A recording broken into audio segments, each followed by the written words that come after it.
So good morning friends, आज हम पढ़ने वाले हैं ग्लाइकोलिसिस प्रोसेस। ग्लाइकोलिसिस पहले बात होता कहाँ पे, चाहे हमारा प्रोकैरियोट चाहे यूकैरियोट, ग्लाइकोलिसिस का प्रोसेस हमारा होगा सेल के साइटोप्लाज्म के अंदर। जैसे ये हमारा सेल है, इसके अंदर जो हमारा मेन एरेना होता है, जो हमारा लिक्विड मैट्रिक्स होता है, वही हमारा क्या होता है, साइटोप्लाज्म होता है। उसी साइटोप्लाज्म में हमारा ग्लाइकोलिसिस का प्रोसेस होता है। अब सबसे पहले हम बात करते हैं कि ग्लाइको और लीसिस ये दो शब्दों से मिलकर बना है। ग्लाइको मतलब होता है शुगर या ग्लूकोज कह सकते हैं, और लाइसिस मतलब होता है इसकी स्प्लिटिंग होना, इसके ब्रेकडाउन होना।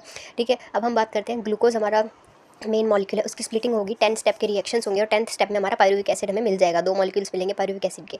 ठीक है, तो ग्लूकोज हमारा 6 कार्बन का मॉलिक्यूल होता है। ये एक एटीपी के मॉलिक्यूल को यूटिलाइज करके in presence of hexokinase enzyme क्या बना लेता है, ग्लूकोज 6 फॉस्फेट बनाता है। अब ग्लूकोज 6 फॉस्फेट जो होता है वो आइडेंटिकल होता है, वो आइसोमराइज कर जाता है किसमें, फ्रक्टो 6 फॉस्फेट में। किसके हेल्प से, आइसोमेरेज एंजाइम के हेल्प से। सेम कार्बन मॉलिक्यूल्स जो है वो सेम ही रहेंगे, 6 कार्बन है, 6 इसमें भी 6 कार्बन रहेंगे। अब यहाँ पे फ्रक्टो 6 फॉस्फेट क्या करता है, ये भी एक एटीपी मॉलिक्यूल को यूटिलाइज करता है और ये एंजाइम को यूज़ करता है फॉस्फोफ्रक्टोकाइनेज। ये फॉस्फोफ्रक्टोकाइनेज एंजाइम होता है हमारा, पेसमेकर एंजाइम भी कहते हैं इसको हम। ठीक है, उसके बाद ये किस में बना लेता है, एक अपने आप को कन्वर्ट कर लेता है फ्रक्टोज 1,6 बिस फॉस्फेट में। ठीक है, फ्रक्टोज 1,6 बिस फॉस्फेट अपने आप को कन्वर्ट करता है। अब यहाँ पे ये स्टेप होता है हमारा रिवर्सिबल। जब एल्डोलिस एंजाइम के प्रेजेंस में ये 2 मॉलिक्यूल बनाता है, 3-3 कार्बन के होते हैं, glycerol डिहाइड 3 phosphate and DHAP. DHAP क्या है हमारा, डीएचएपी है डाईहाइड्रोक्सी एसीटोन फॉस्फेट। ये भी 3 कार्बन का होता है, ये आइसोमरेज कर जाते हैं एक दूसरे में। ठीक है, एक बार ये बनता है, एक बार ये बनता है।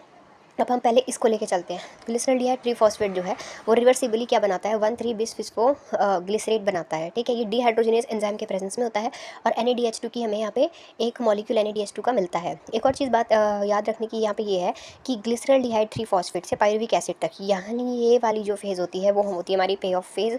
ठीक है, और दूसरी वाली जो ऊपर वाली हुई वो हमारी प्रिपरेटरी फेज़ होती है। यहाँ पे ATP मॉलिक्यूल को यूटिलाइज़ किया जा रहा था ये बनाने के लिए, और यहाँ पे पे ऑफ फेज़ में ये ATP मॉलिक्यूल देता है।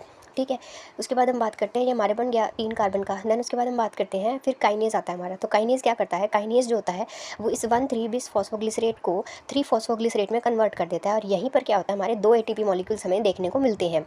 ठीक है, 2 क्यों लिखे मैंने, ये 2 इसलिए लिखे क्योंकि पहला ATP मॉलिक्यूल जो होगा वो इससे आएगा और दूसरा जो ATP मॉलिक्यूल होगा वो इससे आएगा। ये same as it is cycle चलेगी हमारी।